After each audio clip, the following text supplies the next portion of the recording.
ወደ ስኬት ከመድረሳችሁ በፊት እነዚህ ነገሮች ያጋጥሟቸዋል። የመጀመሪያው ተተራቢ ትሆናላችሁ። ሰው ይተርባቸዋል፣ ከዛ ያሳንሷቸዋል፣ ከዛ ያሟቸዋል፣ ከዛ ይቀኑባቸዋል፣ ከዛ መወዳደር ይጀምራሉ፣ ከዛ አድናቂና አጨብጫቢ ይሆናሉ። እኔ ወደዚህ ደረጃ ከመድረሴ በፊት እነዚህ ሰዎች አጋጥመውኛል። ተራቢ ነበሩ፣ ሐሜተኞች ነበሩ፣ አወዳዳቂ ነበሩ፣ እብድ ይሉኝ ነበረ፣ ሱሰኛ ይሉኝ ነበረ። ያልጠሩኝ ስም የለም። እነዚህ ስሞች ባላልፋቸው ኖሮ እዚህ ደረጃ አልደርስም ነበረ።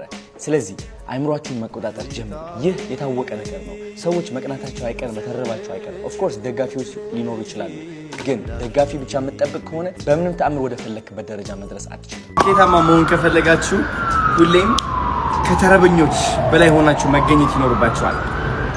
አንድ ዓላማ ለማሳካት አንድ ተረበኛን መዝለል ይኖርብሃል። እሱን ከዘለልክ በኋላ ደግሞ አንድ ምንቀኛ መዝለል ይኖርብሃል። ከዛ ደግሞ ሐሜተኛ፣ አቀሳሳሪ ያለ፣ ተወዳዳሪ ያለ፣ ከዛ ጨብጫቢ ነው ወንድም ማለት ኮራ ብለክ ትኖራለህ። ዝንጥ ብለህ ናስኪ በእናትህ ሳባት እንዴ እንደ ያቀል